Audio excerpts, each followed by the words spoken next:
Hey, it's Jeremy from Jeremy.net. I am a comic book artist, writer, creator, self-publisher, and I share my creative process here with you online. If you enjoy these live streams, would like to get additional bonus live streams twice a month, where we do deep dives into some of the best art books around, you can become a Patreon subscriber for as little as $2 a month. Head on over to patreon.com/Jeremy.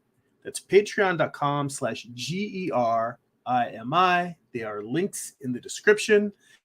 In addition to the bonus live streams, which we have one coming up this Wednesday, 7:30 p.m. Pacific Standard Time.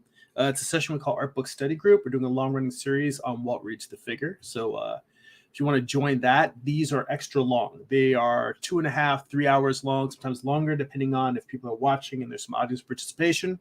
We also have a Discord voice channel open so people can talk directly to me while we're live streaming. And in addition to becoming a Patreon subscriber, you also get access to our Patreon exclusive Discord server, where we share work in progress, art tools and tips and tricks, feedback, general shop talk. You also get access to an online archive. You can read my comic books online. All of that for as little as $2 a month. If you would like to get a free digital sketchbook, animated GIFs of works in progress delivered right to your inbox, blog posts about what I'm reading, what I'm watching, what's inspiring me creatively, you can sign up for my free monthly newsletter at newsletter.jeremy.net. And if you'd like to pick up physical copies of my comic books, or if you read digitally on Kindle, you can go to amazon.jeremy.net. That'll forward you to my Amazon author page. You can pick up books like my first graphic novel, Eye of the Gods. It is a psychological thriller about a man cursed with visions he cannot control. Or you can also pick up my most recent project, Morning Star. It is a retelling of Lucifer's fall from heaven as a Western. It is an 8-issue series. Volume 1 contains issues 1 through 4. Volume 2 contains issues 5 through 8. Both volumes have extensive back matter, character sketches, thumbnails, page layouts, and more, photo reference. I basically show you how I put the entire comic book together. You can pick up all of those at amazon.jeremy.net. And if you want to check out the books before you buy, there are book flip-through videos on the homepage of my YouTube channel. So you just head on over to youtube.com/Jeremy. You can check those out and see if it's something you would like to read. All right. So on that note, what do we have going on today? Well, I am getting to the point where I really need to start moving forward with my next comic, and I'm still working on the outline. I'm not happy with my outline. It's not a case where I don't say that I have writer's block, because it's not about not having ideas. It's about I'm not satisfied with the quality of where those ideas are at. And I keep rewriting, and it's just not getting to where I'm ready to move forward. But I have the general story structure down to the point where I can start working on character designs. I see my buddy Dan Plagle is in the chat. Hey Dan, how you doing? Thanks for popping in. He says forward. Yes. Got to make some forward momentum, some forward motion. So like I said, I know enough of the general overall story that I know who all of the main characters are. And so I figured I can work on character designs. That's something I can work on. And to be honest, working on the character designs may help me with working on the story. Actually seeing them, doing sketches of them in scenes from the story will help me solidify visually what's going to be happening. What are the important key points and how I want to convey those points. So one of the characters in the story is a creature from Greek mythology called Typhon. And he's a giant winged serpent. But in the descriptions they have, he's like a winged serpent, but he has kind of a half-human body. He's got serpents coming out of his shoulders. In some versions, he's got like a human upper torso, but then his legs will split into 2 lower snake halves.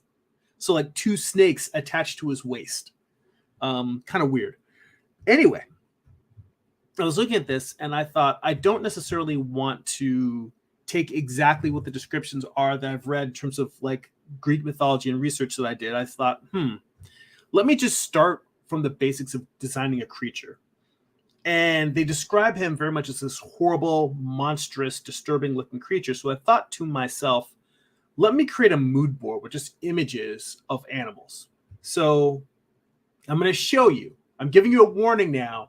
I've gathered a bunch of images of spiders, snakes, insects, strange fish, like creatures. I intentionally did a search for creepy looking creatures. So I'm going to bring up the image that's the current mood board. It's the reference board that I'm pulling from for designing this creature. Before I show you that, I'm just going to tell you the way that I've been doing character design lately is I'll start with just opening a blank document and sketching out some silhouettes, looking at some ideas. And when I get a page that's full, what I will do is I will take that page and I will shrink it down to a quarter of the page. So the page that you saw before is still here in this upper left-hand corner. So I shrank it down and then just drew more iterations around that. And then when I get, to the point where this page is full, I will take this and I will shrink this down. And I put it in the lower corner because I have reference. It's going to go in the upper right corner. But what I start doing is I'll just make a sheet, fill it, and then shrink it down, and then fill up the rest of the area and shrink it down. So it's almost, you can see this infinite pile of all of the different images I did before as tiny thumbnails within the sheet that I'm doing. It's a weird method. I don't even know where I came up with it, but I think it just occurred to me that it would be useful to have tiny thumbnails of what I drew before while I'm drawing new versions, because it's like I want to have space to keep adding stuff, but I still want to refer to what I drew before because there might be little pieces of silhouettes or little just bits of sketches and doodles I did. And I'll say, there's something about that I want to hold on to. There's something about that I want to work into this. So I'm going to bring up the creepy creatures. If snakes freak you out, if squid freak you out, if eels freak you out, if spiders freak you out, this might not be the stream for you, because this is literally what I'm working on, is drawing creepy creatures. So if you guys have to bail on this one, I get it. I totally understand. So this is the sheet that I pulled together. So I've got a couple of moray eels here, some hagfish, a couple of spiders, some squid, a couple of jellyfish and Portuguese man-o-war in here, a sea snake, some more eels, a flying fish. Now, the flying fish is simply because I've been going through and doing a bunch of doodles, and I got so focused on the sea creature and the creepy part that I forgot about the fact that he's supposed to be winged. And I was trying to think, well, what kind of wings is a sea creature going to have? And as an aside, I also grabbed some bat wings because I figured it's not going to be feathers. That's more of a duck. This is going to be a sea monster. So I figured it's going to be more of a membrane wing as opposed to a feathered wing. So I thought, let me pull up some bat wings, just throw that in there for reference. And I'm sure I will find a place to put that or just pull it up when I need to look at it. Anyway, so this sheet of reference I now took, and it's there if I need to look at close details, but I shrunk this down. So I've got my reference in my upper left corner. I've got the previous page of thumbnails in the lower. So I've got reference in the upper left, previous sheet in the lower left. And so I've got the right-hand side of the screen to just get in here and sketch some stuff, some ideas. And from here, it's a matter of just letting my imagination play. So I try to keep thinking about silhouette. That's kind of the starting point for this creature. And I'm trying to find a middle ground between, let's say,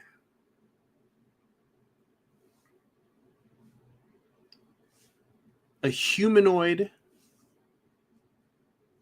torso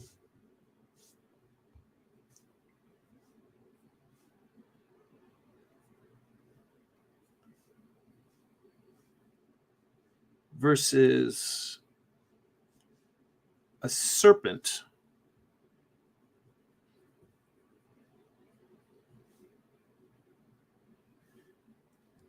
And I think for me, the idea of having all of this reference to the side is to start with what is familiar, what I already know how to draw, and then just say, how can I make this feel weirder, stranger, creepier, and try to pull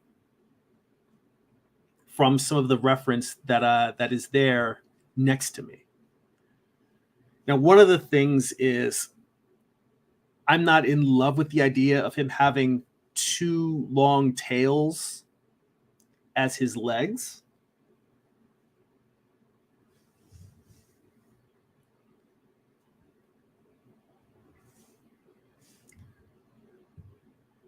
And one of the things that I came across in doing some research and looking at like some old Greek pottery and old scrolls and artwork was that he doesn't necessarily have to have. I mean, first off, I'm giving myself permission if I end up changing this radically from the designs that are in existing Greek myths, so be it. But I do want to see if I can I want to at least use those starting points as inspiration. And the thing about it is that the images I saw were monstrous. They were monsters, but they felt like very straightforward monsters. They didn't seem like something that would really, like, you would see it and you just go, ugh. And that's what I'm trying to do, is make something that is both Godzilla-sized, like a massive monster, but also a massive monster that just makes you go, like the only thing grosser than an eel would be like, an eel that's the size of a city block.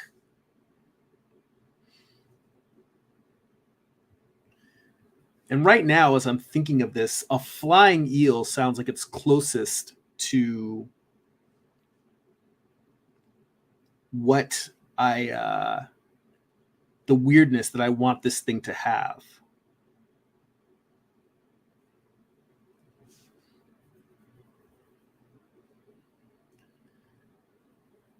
But there's also weapons involved in this story.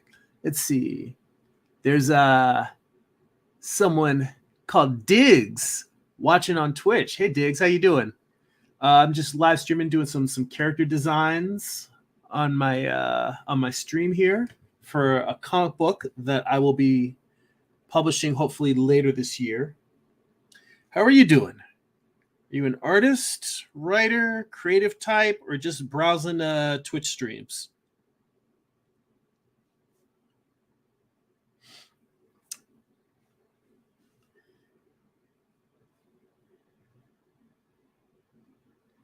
Anyway, a flying eel sounds like it is in the ballpark of what meets the needs for my story, as well as the description in Greek mythology of this monster.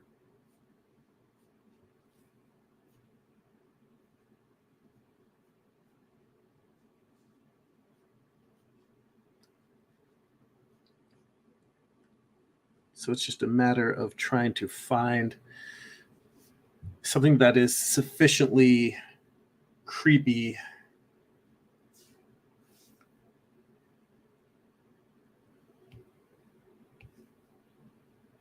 move this over a little bit, and I realize that See here. Hey, Omar's in the chat. How you doing, Omar? Good to see you.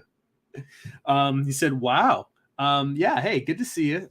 So I've got all this creepy creature reference. I'm designing a sea monster for my next comic book, and I just tried to pull up as much creepy imagery.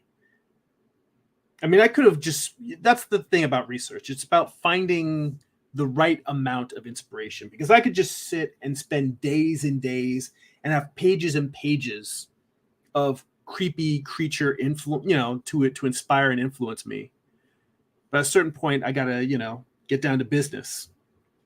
So I just sat down, put together one sheet that had a series of what I thought were really creepy looking creatures.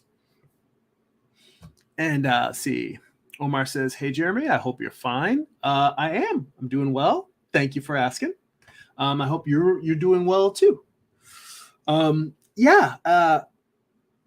I don't know if I'm going to be able to make a creature that feels as creepy as the creatures that are here, but that's sort of the idea of the inspiration, is to just combine some of the most disturbing things I can find. I don't know if people find squid particularly disturbing. They look and feel creepy to me. And actually, I think that's probably a good reason why this particular guy is in the middle. Because even though he's the creature is described as a winged serpent, a giant squid seems like it might also be a really good structure for this sea monster. And I actually am going to try to design one, take a shot at doing a creature that matches the descriptions, that matches some of the reference images that I've seen of this creature being half man, half serpent with two serpent legs. I mean, having a human upper torso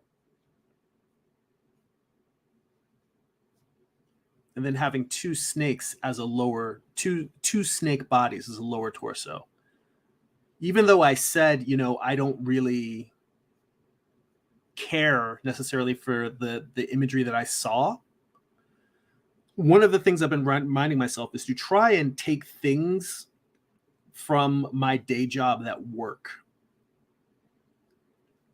And I realize a lot of times I'll be asked to do things in my day job that aren't necessarily things that I think are great ideas, but I lean into them because I don't know everything. And, if the people I work with think, hey, this is something that's going to make a compelling toy, then I'm like, let's explore. Instead of fighting someone and trying to come up with all the reasons why they shouldn't do why we shouldn't do what that other person has asked, I try to lean into just saying, hey, let's go with it. Let's try making what you're asking for and see where it leads us.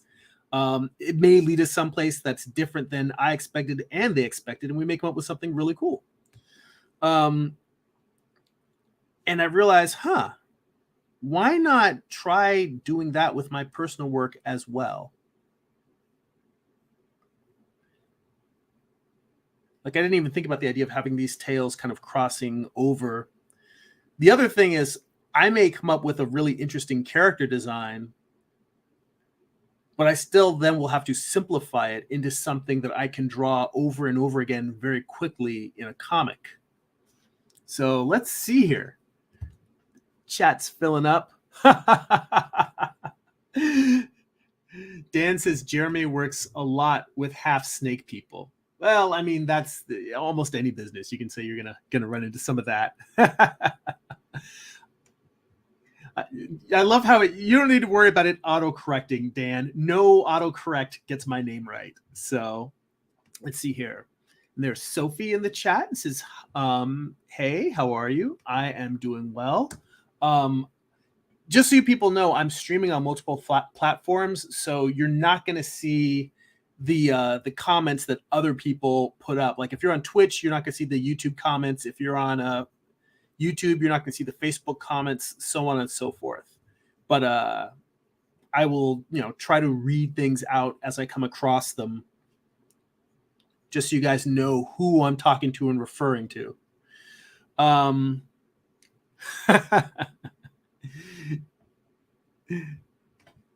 says, voice to text, damn you. Obviously, I'm going to know that you mean me. I mean, there aren't any other Jeremys on this particular stream, so do not worry about that at all. There's plenty of other things to damn voice to text for.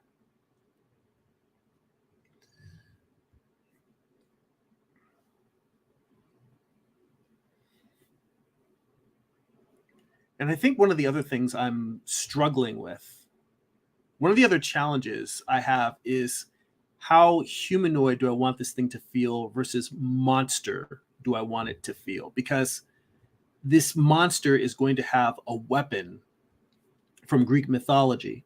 So it has to have some sort of like a hand with opposable thumbs somewhere.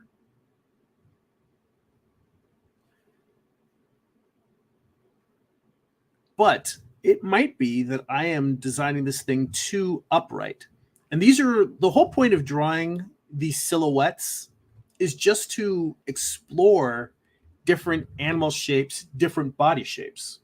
So the next thing I want to do is start saying, all right, well, what happens if this thing is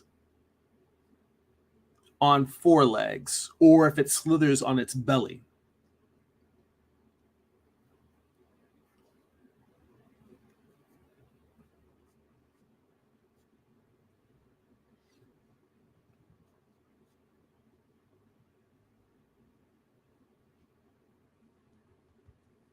Let me erase that a little bit.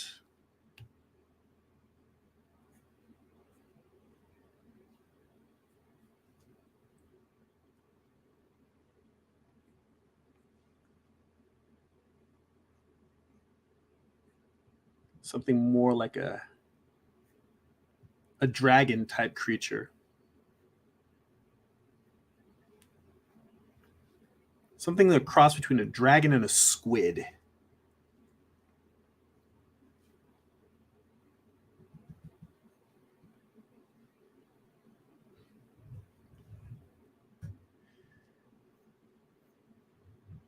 Or maybe even a mer monster instead of a mermaid.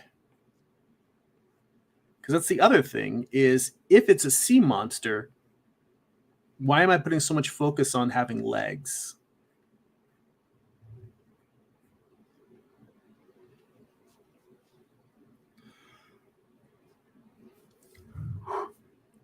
Pardon me.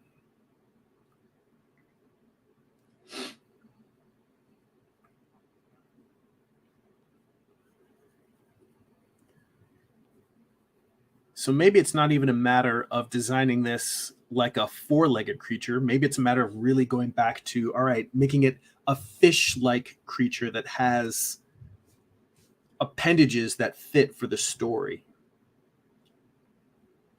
So let's say, all right, some sort of sea snake.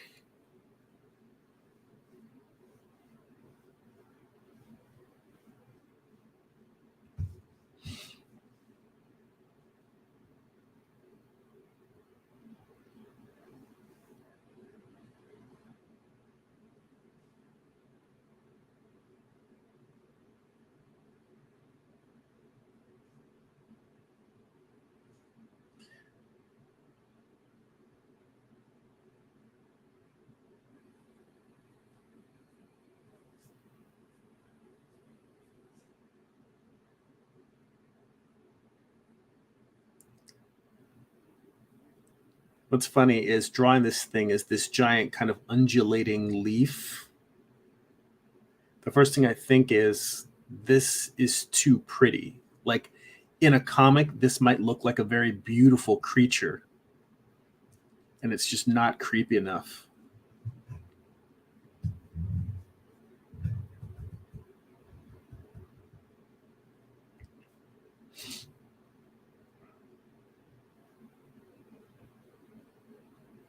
I think the main reason why I have that spider in my my reference is purely because of the eyes. creatures with multiple eyes, that instantly gives a certain unusualness to it.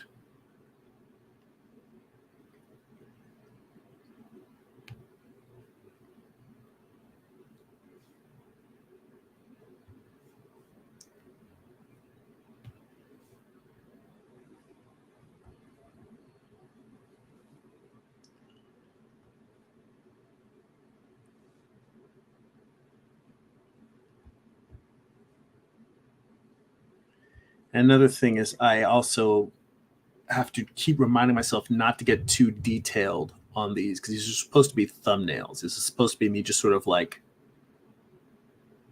experimenting with thoughts and shapes and ideas. But the fact that that particular shape was so interesting to me, this tells me, there's something here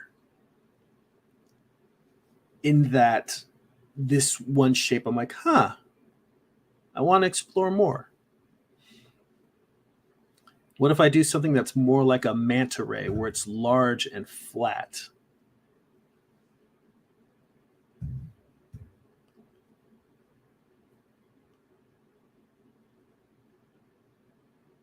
Move this guy over just a little bit more to give myself some room.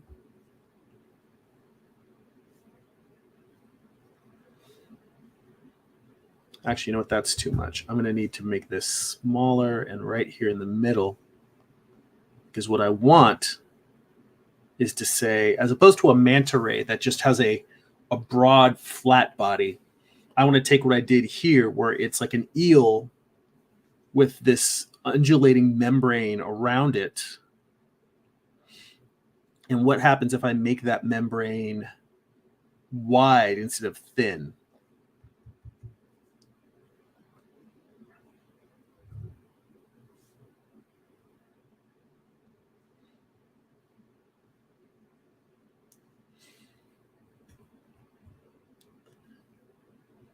What's also interesting to me is that this is a chance to flex some muscles that I don't really use, because creature design is not my specialty. I really feel like my specialty is just telling visual stories, just making comics or making images that have a narrative sense to them, standalone images, illustrations that have a narrative feel or tone. But it's a really good exercise pushing me to do things that I don't normally do.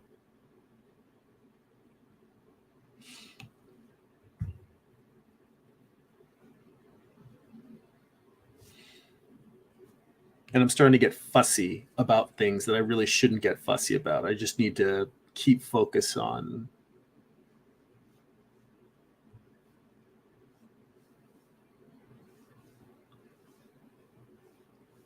catching the narrative.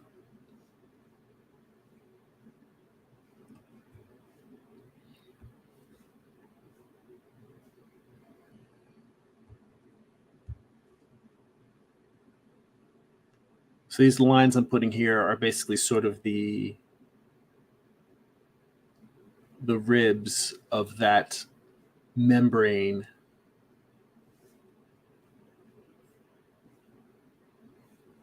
that serves as the wings for this creature.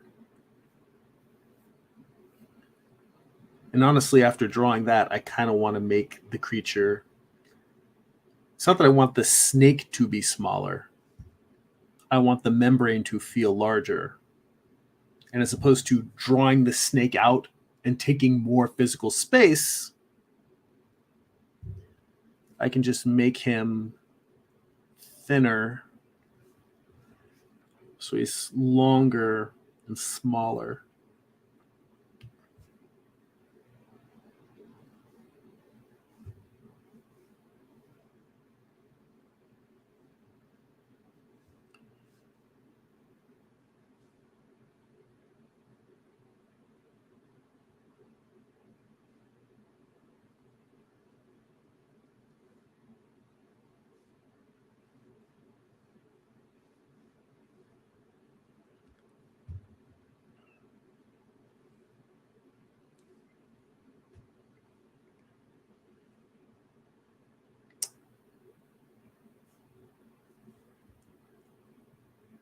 give him like an eel jaw here, just a long jaw.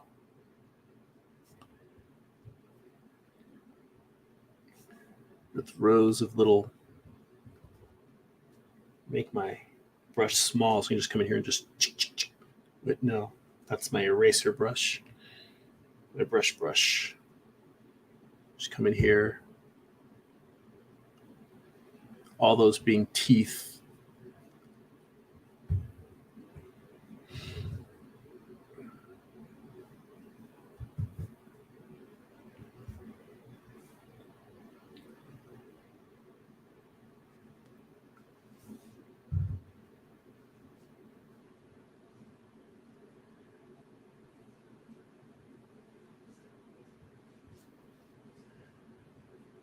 I don't think that's a perfect design, but none of these, I mean, this is still very early on in the process, but I think that there's more to explore here with this kite-like shape, which is even different than the flying fish wings, because the flying fish wings, this looks beautiful.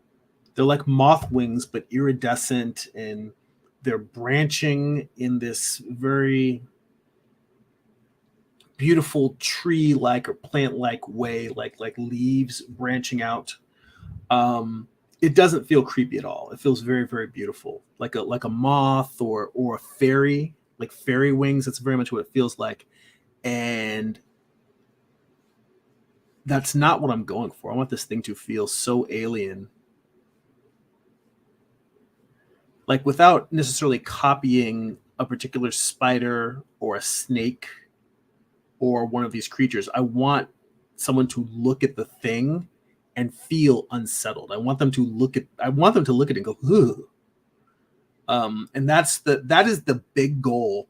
I don't know if I properly expressed that when I was first talking about my reference board. The goal here is I want to not so much embody the actual design of the creatures that are in my reference board. I want to create the feeling that I get when I look at those things, that creeped out feeling.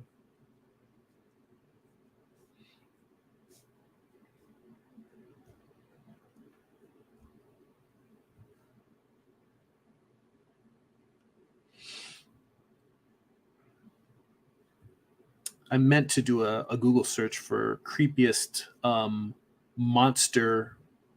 creepiest movie creatures. I'm sure John Carpenter's The Thing, that creature would be high on that list. I'll probably do a Google search after this stream, but that was one of the things I meant to look at, is just for a sense of what is the high bar? What am I reaching for?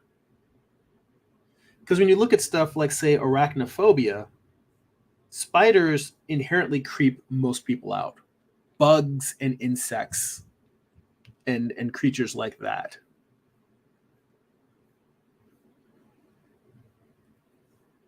But I'm wondering, like, what are the things that people just really makes their skin crawl?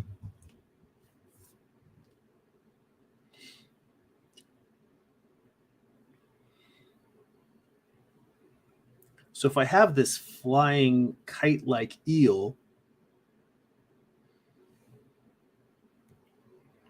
now it's like I've got the wing part covered, but I don't necessarily have the coming up on the surface and fighting covered.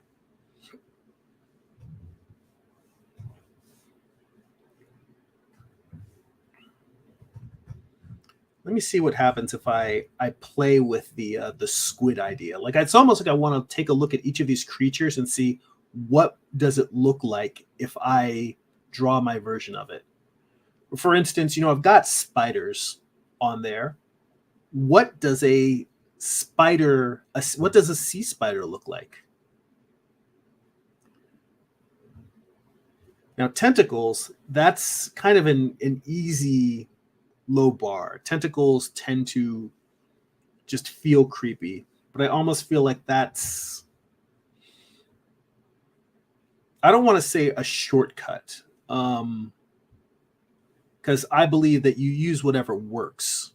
And I don't want to put labels on things and say, oh, you can't do this because it's too easy. I think it's more that tentacles are so.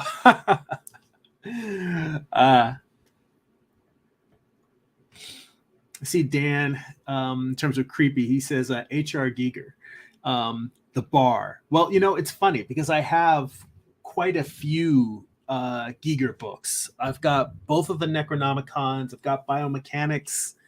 My good buddy Dave in college gave me the H.R. Giger film design book many years ago, which I still cherish. What is the other? I know I've got one other Giger book. I think it's the Alien, the book on the first Alien, because I think that's the only one he was actively engaged in.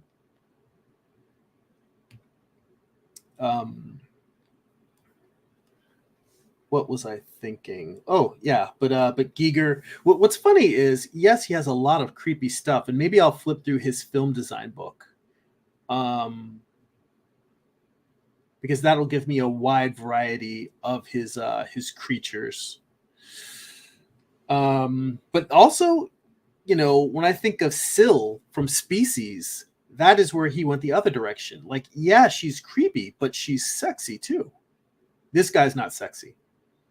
I mean, maybe if I try to make him like the Tom Selleck of sea creatures, maybe I can put a little sex appeal in there, but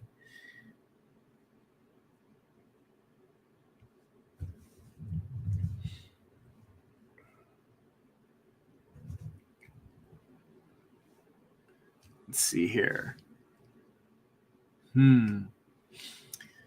Dan says the sea spider would be the king crab. Long Beach Aquarium has some pretty beastly ones. Huh, that's a good point. We'll take a look at a king crab. I think the thing about it is that I'm pulling from a lot of different influences, because on one hand, I'm looking at creatures that I think are creepy. On the other hand, the reference that I'm pulling from specifically says snakes, specifically says half man, half serpent. And the truth is a half man, half serpent does not feel that creepy to me. So I'm trying to find a way to state, like this right here, where I have combined that kite idea with the squid. This feels creepy to me. I don't know how he's going to hold a weapon, but he feels creepy. So that's something for me to think about. Like when I was first thinking about snakes at like half man, half serpent, I'll show you down here. This is a thumbnail where they never really describe his face per se. So it's kind of like doing all of these. They talked about him almost having, like him having 100 snakes coming off of his shoulders and arms, and 100 snakes in his head, almost like Medusa. So I was almost thinking, what if I just have this sea of creatures and then these flaming eyes and a flaming mouth staring out of it like Sauron? And that, I like the visual, but much in the way that I just referenced Sauron, that has the cool, evil Dungeons and Dragons big bad feel. It doesn't have the organic, creepy feel. And that's where I started. I think I drew that sketch and I started saying, but he doesn't feel like a creature. He doesn't feel like a monster. Like this to me looks badass. He looks like a video game boss, but he doesn't creep me out. And that's when I started saying, can I pull in jellyfish? Like even right here, I combined a spider with a bunch of snakes. We're combining spiders with squid. And that's when I started saying, and that's before I even got to the whole thing of, all right, well, how do I get back to adding wings? Like for another thing, doing a creature that has this many serpents on it and has wings, that's tough. So I'm really going to have to pick my spots. And this whole process of going through and doing tons of different sketches, tons of different designs to get to what I want, the challenge there is, how do I not make it just a mess? because then we get into, and not to you know, not to take shots at Michael Bay, but the whole thing with the first Transformers movie, because that's actually the only one I've seen. But in the first Transformers movie, you know, everyone's complaint was just that the Transformers were just a jumble of parts. You couldn't really get the sense of them when they were moving and fighting, and like, what body part are you even looking at? It just looked like a jumble of parts. If I try to have all of these snakes coming out of it, and wings, and tentacles, and he's got the torso of the upper body of a humanoid creature, there's so much that you lose the read. Like, what is the silhouette of that creature? And that's really what this whole phase of not getting into details, but just working on the major shape, that's the point of this. Is you want to be able to identify that your creature or character in simple shapes.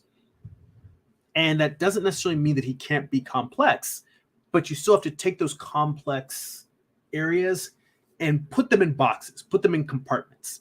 Like, this area will be the tentacle area. This other area will be the wing area. If he's going to have detail in his, you know, his teeth or face, you know, working all of those things out. Like, drawing that squid face that I just added, that makes me want to come in here and say, even though I want to continue to think of the creature as a whole, I thought to myself, what if I have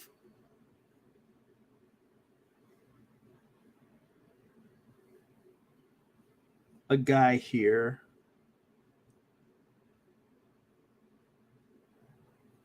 who has sort of a moray eel mouth.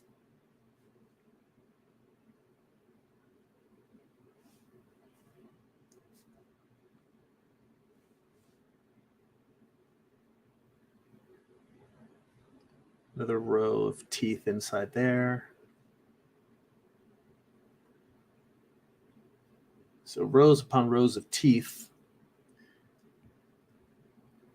And I'm drawing this small because I like to I want to not get caught up in the details. And this is a thumbnail, but I realize as I'm drawing that this might be too small for you guys to really see what I'm doing here. So I'm zooming in for your benefit.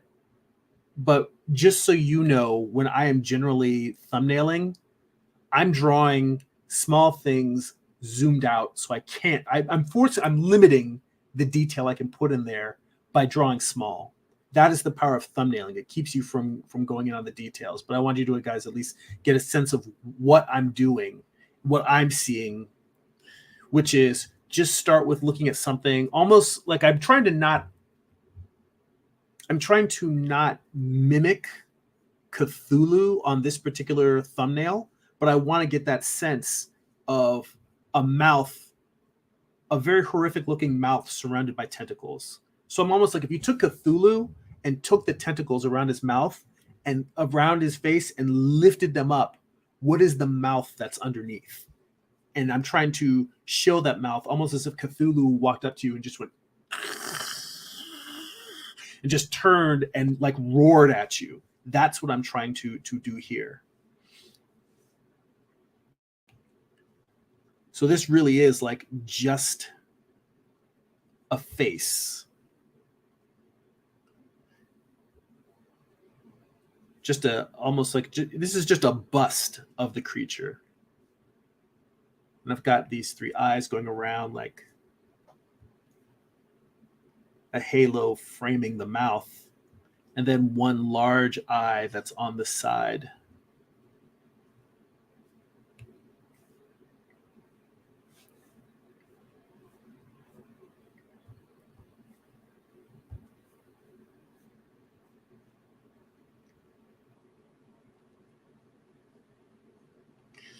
And I don't know why, but I want to give him like nubs. Like he's got bumps, like some weird undersea acne or barnacles.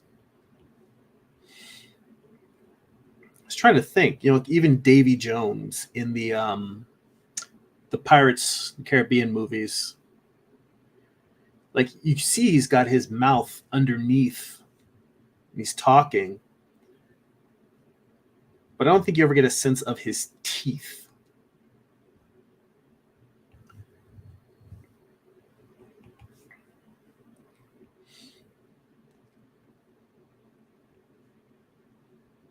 There's something about this guy just having weird bumps or barnacles all over him.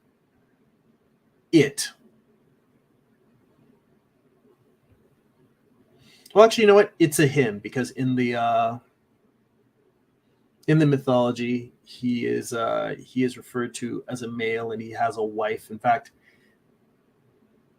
he and his wife, and I forget the name of the creature, but they're sort of basically the mother and father of most of the monsters in Greek mythology. Like one of the children that this guy, one of this Cerberus, the three-headed dog that guards the gates to Tartarus, is one of this guy's children. So that's where he is at the creepiness level.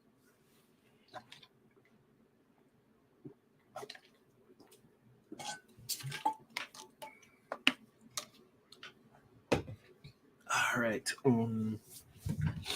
I don't know. There was just something about wanting to capture that idea. And look at that. That's a tiny little sketch, but I feel like it captures a lot of character in terms of just the head. Now, how I would place that head on a body, well, I mean, again, one of the benefits of working digital, I can go in, take this head, copy it, move this copy over, shrink it down. Now it's tiny. You got like really tiny. But I'm going to merge it back with the layer I'm working on and say, all right, no, I don't want any selections. Now, let's say that I have this attached to some sort of torso.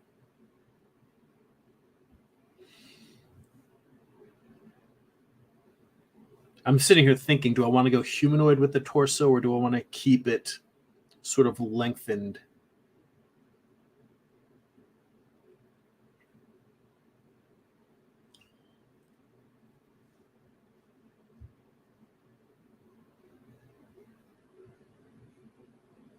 Let's go with something long.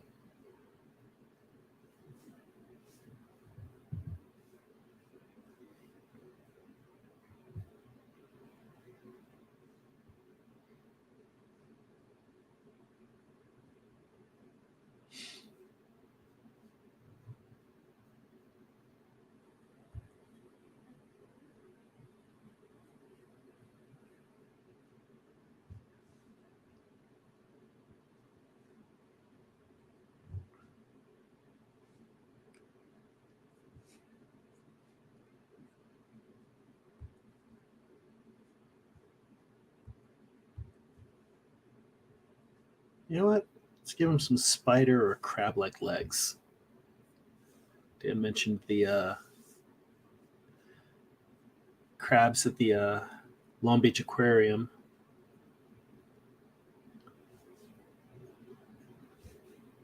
Legs like this, I mean, hell, who needs a weapon?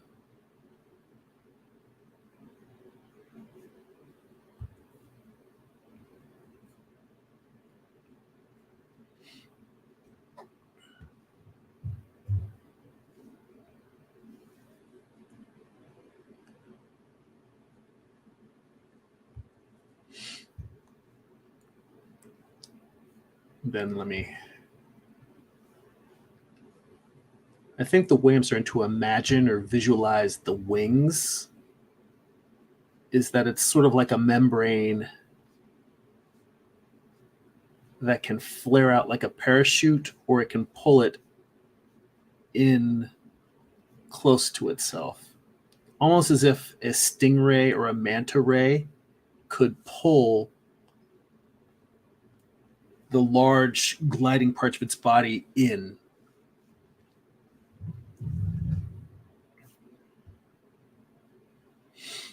This thing is starting to look kind of wasp-like.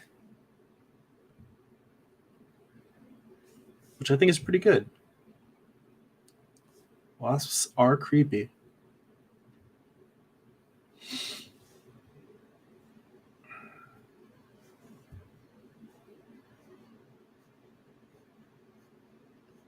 I think sea creature insects are a good metaphor for what I'm trying to do here, just in the sense that, insects do creep a lot of people out.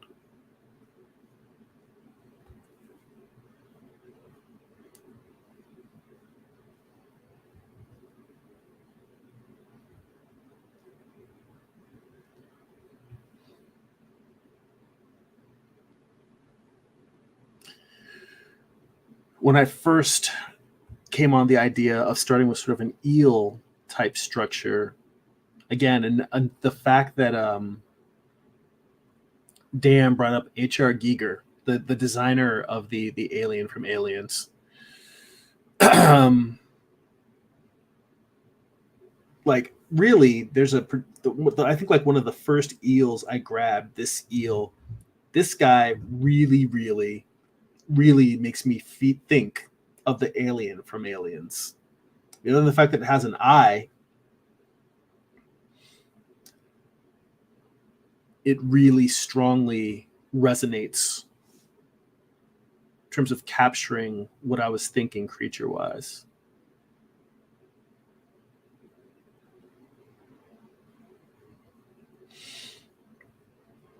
I'd say out of everything I've drawn so far, this guy right here is probably the most interesting.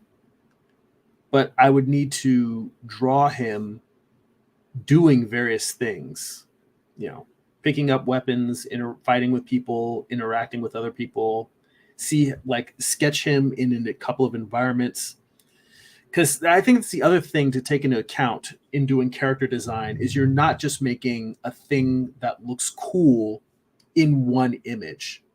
If this is a creature for a video game or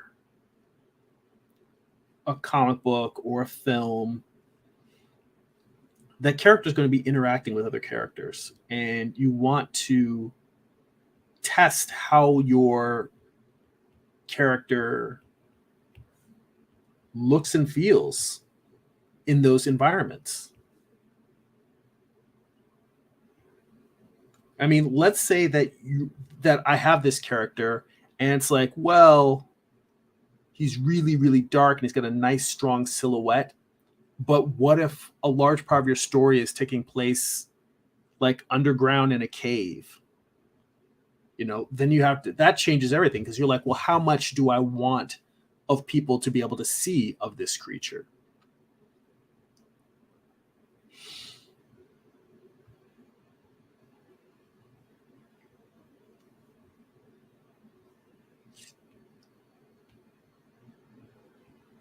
I mean, I'll tell you, so far, this last one that I just drew, I actually really like that guy.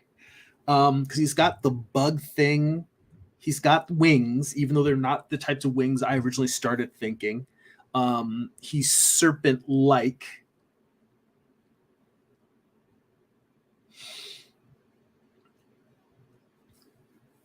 I mean, I will tell you, like, when I drew, let's say this third one, where it's just a man with two snakes coming out in his arms, just kind of hanging out to the side. One of the things I was thinking about, like, trying to, I guess, explore ideas that instinctually I would kind of reject. One of the things I thought of in originally reading the descriptions is that I was pulling from Greek mythology, but this giant winged serpent sounds very much like the Midgard serpent from Norse mythology. It just sounds like a winged version of the Midgard serpent. That's in the descriptions that I read that didn't get into like the hundreds of heads and snakes. Like, when he's in his very basic descriptions, he's just giant winged snake. That's the bare basics of this creature character, is giant winged snake. And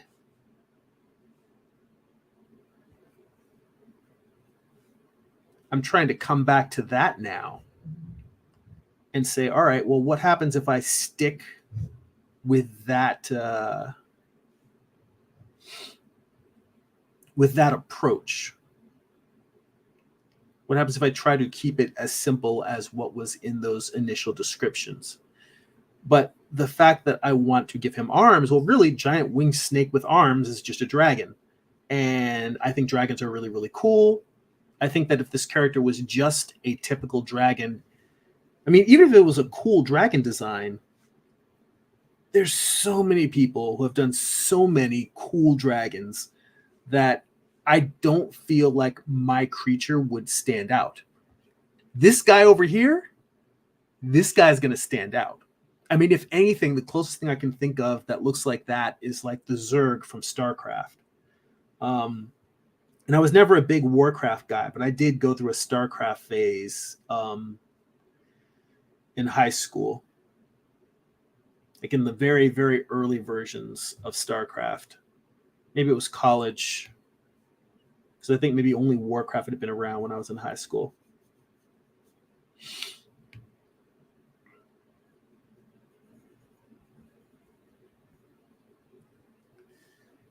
But just because I feel like, all right, I might not draw a dragon that's going to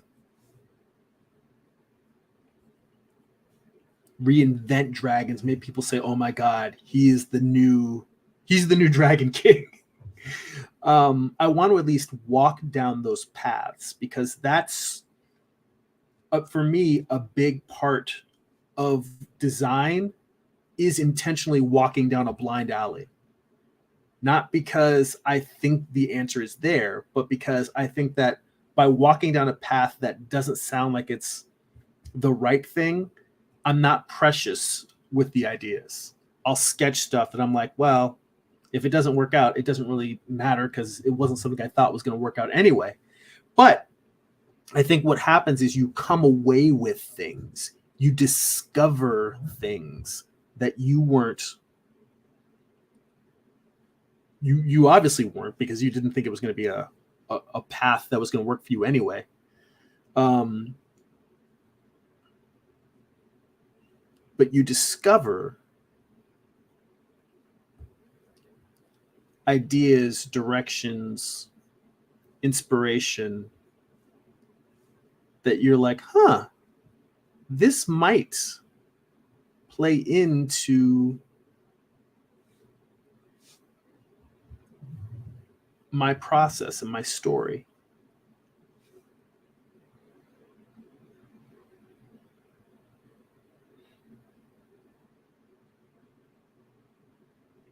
I mean, I don't know if there are people who actually hate doing character design, but oh hey, see my boy Amar in the chat.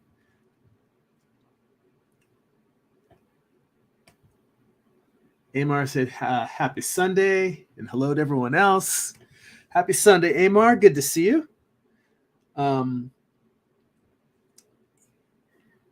yeah, I don't know if there are people who actually hate the character design process, but for me, the only thing that would make me hate this is if I have to do it quickly and I'm not happy with the results. If I'm given the time to actually explore, this is like one of the funnest things. It's just trying on shapes and feeling and just looking to see what I can pull out of this creature.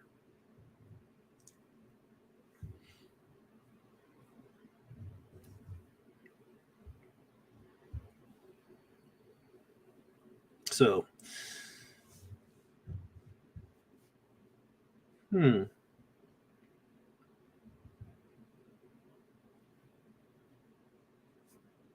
I think that in order to give this guy legs, and again, I don't necessarily have to have legs. I could go back to that original idea of two serpent tails,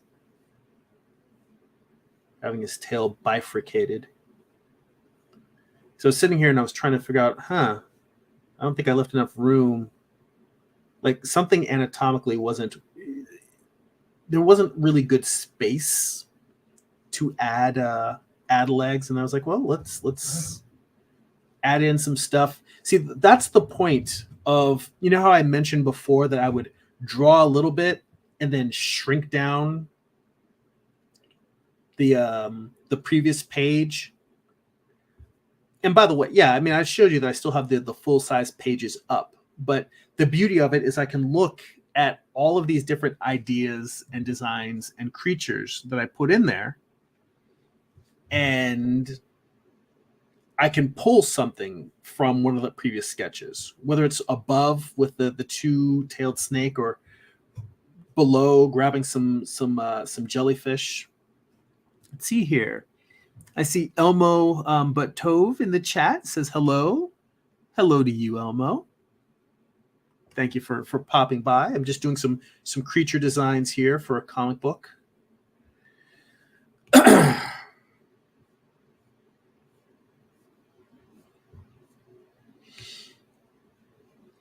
But what's interesting is also what you learn by making, I guess, mistakes. Because when I was about to put legs on this creature, what got me was that right in this area, so I would probably attach the legs somewhere, well, maybe a little higher up, like right around here. He's so hunched over that it doesn't feel like it's working. So now I want to do the exact opposite, where I want to start with a creature that is, I'm switching to a complete profile, because I've been doing these in sort of 3/4 views or kind of front on, but slightly angled. Instead, I'm going to try and just work on a creature from a profile. So give him a little bit of a belly, and almost like looking into the skeleton and saying, all right, where is the hip going to come from? And then maybe putting the shoulder blades up here. I don't even know what the shoulder blade angles are going to be like, but let's say it's something like that. It's one of those places. And see, this is interesting, is even though I'm thinking in silhouette, I'm still also thinking about the skeleton and the inner mechanics of the creature. It's kind of like I'm playing back and forth with the two ideas. So let's see here. Amar says, this reminds me of what I was doing for the angels when I was designing them using different forms of sea creatures. Yeah, definitely. I think that's always cool when you take things that are different or opposing the thing that you're building. Like, even though I'm making a sea monster, yes, there's eels in here, but there's also spiders and snakes. I mean, that was more from going for creepy, but, you know, I could try and design a sea monster based on a coyote, or that's a completely valid, I think, interesting approach, is to try and take something that is the exact opposite of whatever it is you're making and put that creature in a different environment. Like the same way that there's a flying fish there. Could be something where if I'm trying to say, well, what's a flying spider? That would be a very interesting, creepy thing. It's to take a creature that is ground-based and put it in the air. Taking an air-based creature, like an undersea eagle. That's an idea. Taking a very vicious predator and trying to design, well, what is the eagle? Well, I mean, instantly you think, well, what are the apex predators of the sea? You think of the shark and the killer whale. But trying to take something like an eagle and say, well, what is the undersea version of an eagle? Now, the other thing about this is I'm giving this guy 4 legs. But realistically, I think if this is going to be a sea monster, it's going to have flippers. Probably going to have something closer to a turtle in terms of its skeleton, rather than legs like this where it's going to run and walk like a dog. And that's something that I would simply, as I go through these creatures and go through these silhouettes, that's something I would explore in more of the more silhouettes. But so far, I will tell you, this guy right here is probably my number one. The one with the crab legs.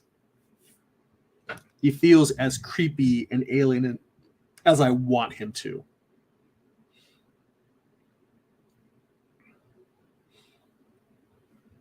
I would probably have to design him. Like I said, I would have to draw him in a bunch of different scenarios, lighting environments, positions, engaging with other characters to see if he really has what I am looking for. But that, to me, is a good start.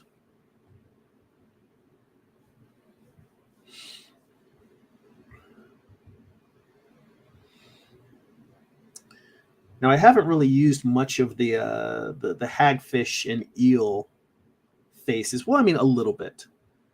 I'm curious what will happen if I specifically go into this that anglerfish face.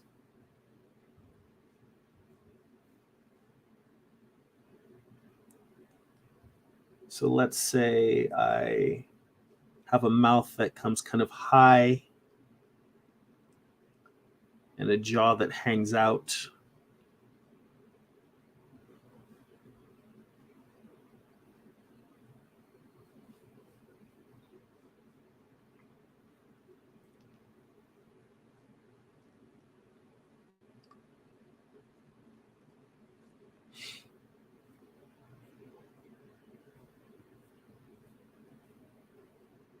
By the way, we're past an hour here. So I think after I sketch this little guy, I'm going to wrap up this stream. So if anybody has any last minute questions, now's the time to ask them, because I'm going to bring this in for a landing.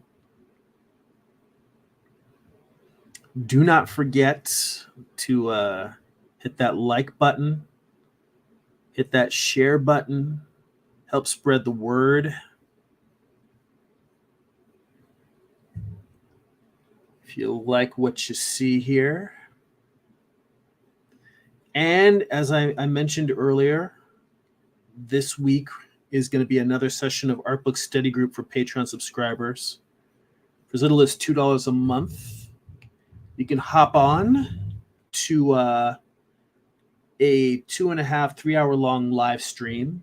And even though the live streams are intended to do deep dives into a specific art book, I'm also open to any work that patrons send me to do drawovers on, or just to talk in general about whatever they're working on and anything that I can help with, or give feedback on. Or if they're studying something and they want me to look at it and say, oh, well, this is how I would approach this. And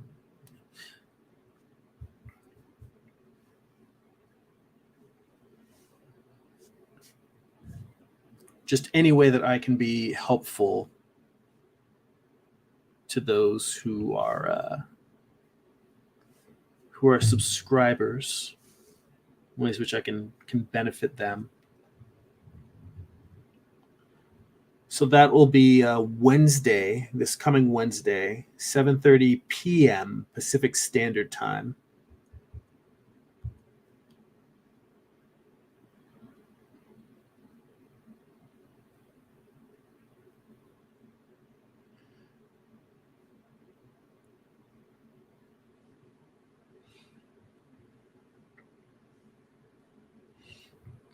If anything, I probably need to come in and redraw this creature with just fins, or redraw this creature swimming. That's the thing.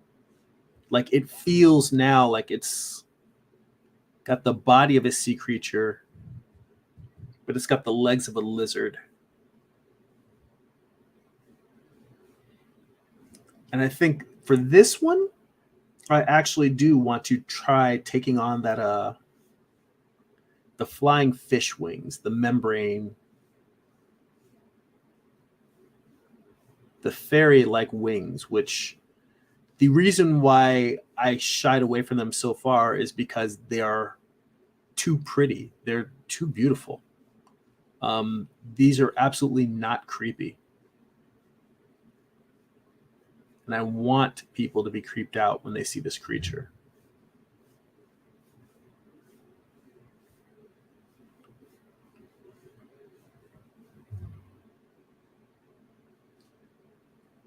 So yeah, this guy needs more flipper than he does lizardy feet. But also, like I did with that tiny little head above, this feels like it needs some bumps. Like it needs barnacles or something weird going on with its skin. And again, this is stuff where it's going to be in a black and white comic. So it's not going to be sitting there doing beautiful digital paintings where you're going to see like translucent skin with like sores and fissures and all sorts of weird stuff. But on a black and white ink level, just making the surface of the creature feel barnacle-y with all of these little bumps and nodules and stuff, it makes him just feel a little grosser. Maybe he's got one that actually really feels like it's about to burst.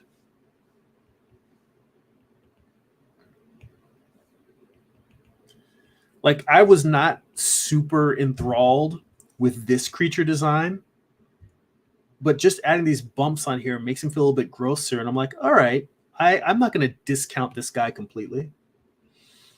I'm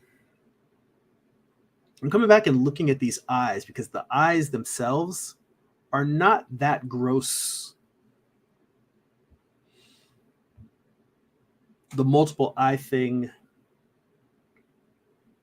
What if I just give him one large eye? I know I've really been doing the multiple eye thing on all of these creatures, but I'm like, what if I just give him one big eye?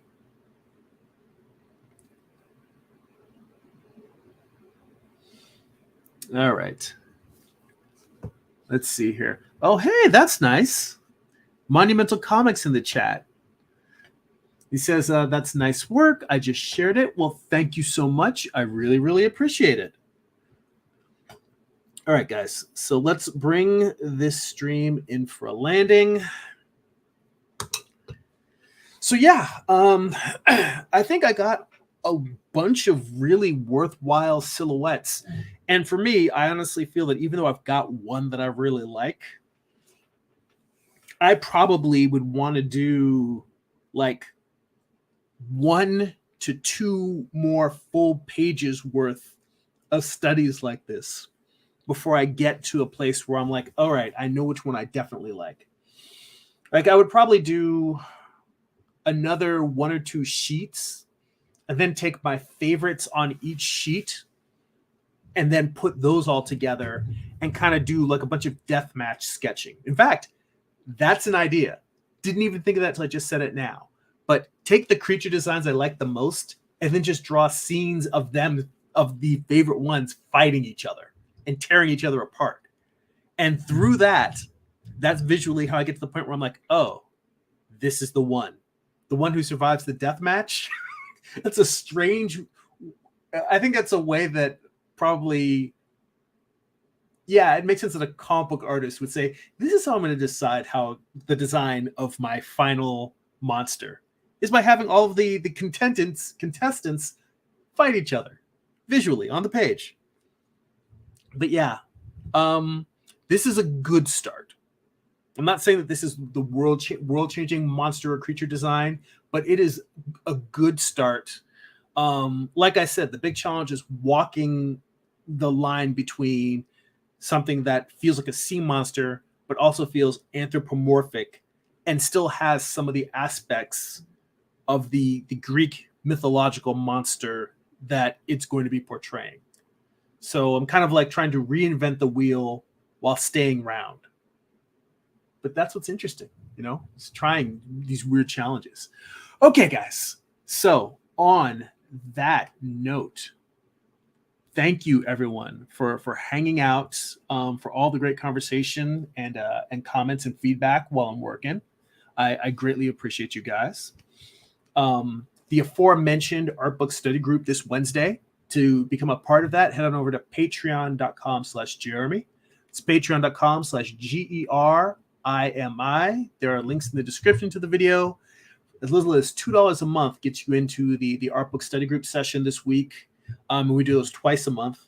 In addition, you get access to a Patreon exclusive Discord server where we share works in progress, art exercises, tips and feedback, process talk, art tools, and more. And you get access to a digital archive where you can read my comic books online. If you would like a free digital sketchbook, blog posts about what I'm reading, what I'm watching, what's inspiring me creatively, animated GIFs of work in progress delivered right to your inbox, you can subscribe to my free monthly newsletter at newsletter.jeremy.net. And if you'd like to purchase physical copies of my comic books, or if you read digitally on Kindle, you can go to amazon.jeremy.net. They'll forward you to my Amazon author page. You can pick up books like my first graphic novel, Eye of the Gods. It is a standalone psychological thriller about a man who is cursed with visions he cannot control. You can also pick up my most recent project, Morning Star. It is Lucifer's Fall from Heaven retold as a Western. It's an 8-issue series. Volume 1 contains issues 1 through 4. Volume 2 contains issues 5 through 8, the conclusion to the series.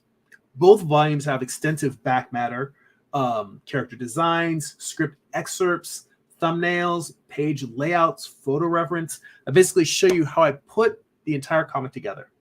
And if you want to check these out before you buy them, there are book flip-throughs on the homepage of my YouTube channel. That's youtube.com/Jeremy. All right, guys, thank you so much. I'll see you next week.